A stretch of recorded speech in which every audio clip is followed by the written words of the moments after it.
This might be one of the perfect examples as to the maths of general maths being easy, but the fluff being significant. So you can see there's a lot of black here, which is good to know, but ultimately at test time, not that important. So if you're just going to vaguely listen to the explanation of what a rights issue is, that's fine. But knowing what a rights issue is helps explain the maths to do. So it would be useful to listen. Obviously, when people buy shares in a company, the company makes money. Okay?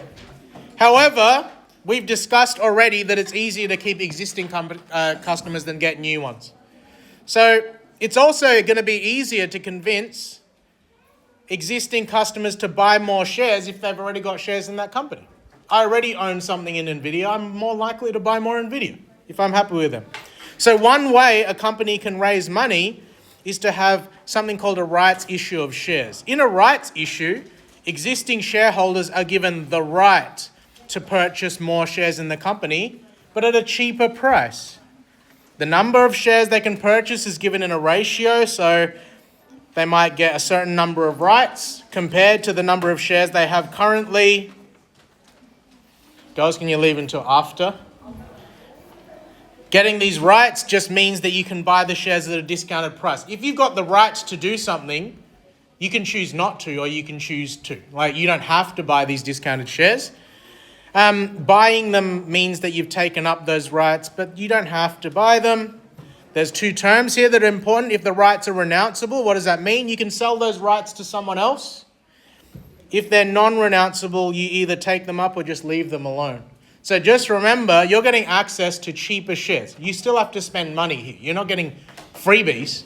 You still have to spend the money. So if it's renounceable and you can't afford it, you might want to give those rights to someone else. Right? Non-renounceable just means either you take them up or nothing happens. Clearly, this is a really complex arrangement. I don't have a sequence of formula I can give you to deal with rights issues. I can just give you a fully worked example showing how to deal with everything you need to. So can I give you a few minutes? Can you get this example down, please, of Just Group announcing a renounceable 146 rights issue at $3.85. The shares are currently at $4.20. The discounted price is $3.85. And Bianca owns 9,000 of these shares. We want to work out how many rights she's going to be given, how much it's going to cost to take them up, what's the expected price of Just Group shares after the rights issue, calculate the value of Just Group right, and what would Bianca receive if she sold all the rights on the market. Get that example down, please.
All right, let's go through this because I can leave it up.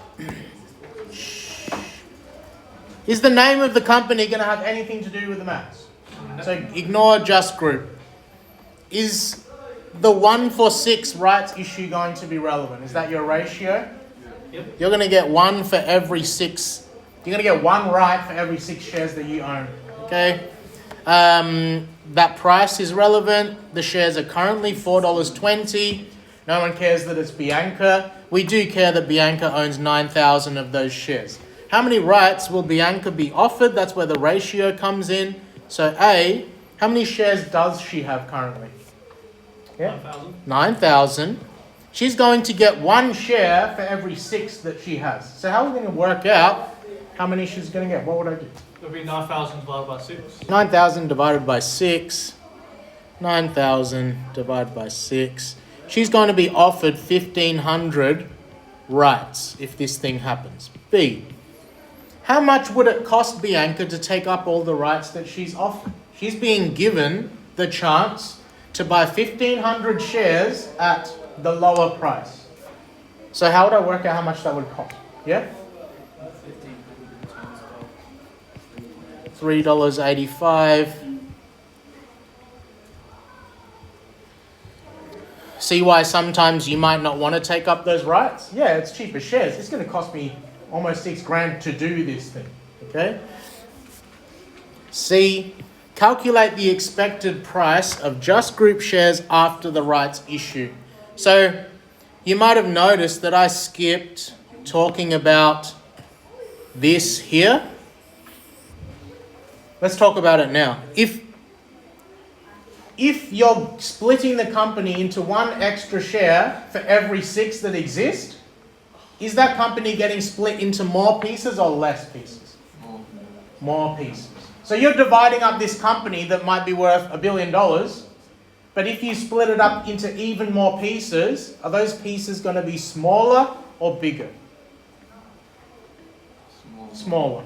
I am sharing a giant cake with 10 people. They're going to get 1/10 of that cake. If I'm sharing it between 12 people, they're going to get 1/12 of it. So we need to work out what happens with the price.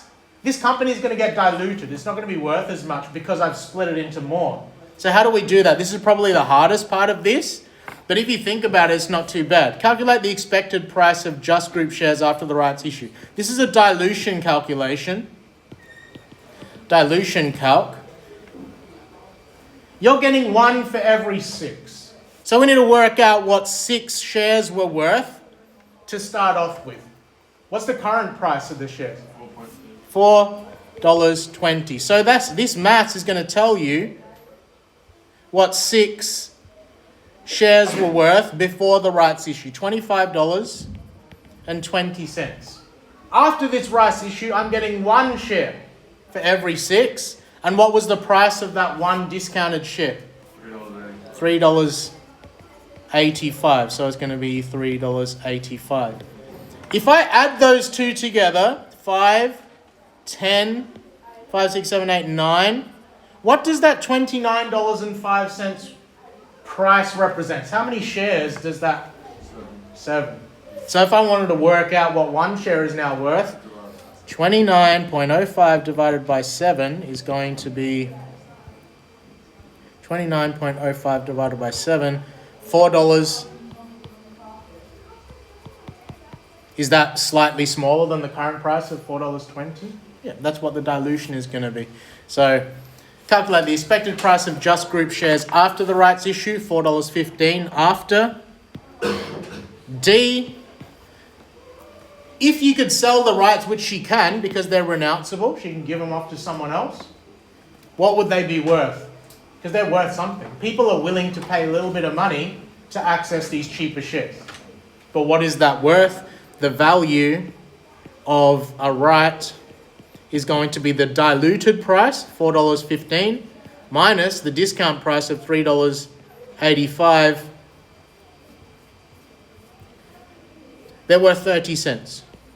That doesn't sound like much, okay? But she might want to sell that 30 cents off to someone else because she can't afford the $5,775 it would. So then E, What would Bianca receive if she sold all her rights? Well, she had 1,500 rights at 30 cents each. Times 1,500. She could make $450. She didn't lose any shares. She's just going, you can have the right to these cheaper shares that I had the right to, but I couldn't afford to buy in the first place. Okay? That is a rights issue. They happen all the time. If you are doing your DI, students always ask me, I can't find any information about the rights issue. Yeah, because you're not a share owner. You're pretending to be one. All right? So if you own shares, then you'd get information about this sort of thing.